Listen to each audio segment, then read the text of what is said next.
প্রিয় দর্শক, আমি এই মুহূর্তে উপস্থিত আছি যশোর শহরের মুরলী মোড়ে অবস্থিত একটি সরকারি প্রাথমিক বিদ্যালয়। বিদ্যালয়টির নাম হচ্ছে মুরলী হাজী মহসিন স্মৃতি সরকারি প্রাথমিক বিদ্যালয়। বিদ্যালয়টি প্রতিষ্ঠিত হয় 1972 সালে। এটি যশোর শহরের অতি প্রাচীন একটি স্কুল। আজকে আমি এই স্কুলটি আপনাদেরকে ঘুরে দেখাবো এবং এই স্কুল সম্পর্কিত কিছু তথ্য আপনাদেরকে জানানোর চেষ্টা করব। আমার সাথেই থাকুন। প্রাইমারি স্কুল থেকেই শুরু হয় হাতেখড়ি।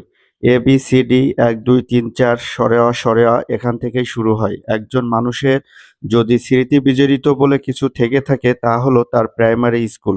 বাবা মায়ের হাত ধরে স্কুলে আসা, স্কুলের ছুটির ঘন্টা, যখন সে কিছু বোঝে না কিছু জানে না তখনই তার পথ চলা শুরু হয় এই প্রাইমারি স্কুল থেকে। যশোরের অনেক মানুষের স্মৃতি বিজড়িত এই স্কুলটি। এখান থেকে শুরু হয়ে অনেকেই আজ দেশের বিভিন্ন স্থানে কর্মজীবনে ব্যস্ত জীবন পার করছেন। তাদের স্মৃতিকে একটু তুলে ধরার চেষ্টা করেছি মাত্র আমি আমার ভিডিওর মাধ্যমে। প্রিয় দর্শক, একটি স্কুল আসলে শুধু একটি স্কুল নয়, এই স্কুলের সাথে ছোটবেলার অনেক স্মৃতি জড়িয়ে থাকে। শুধু সেই স্মৃতিগুলোকে চারণ করার জন্যই আমার এই ভিডিও করা, যে এই ভিডিওটা যারা দেখবেন তাদের পুরনো দিনের কিছু স্মৃতি, ছোটবেলার কিছু স্মৃতি মনে পড়বে। এই উদ্দেশ্যে শুধুমাত্র আমার এই ভিডিওটা করা। তো প্রিয় দর্শক, ভিডিওটা এখানে শেষ করছি। ভিডিওটা যদি ভালো লাগে ফেসবুক থেকে দেখলে আমার পেজটি ফলো করে পাশে থাকবেন। আসসালামু আলাইকুম সবাইকে।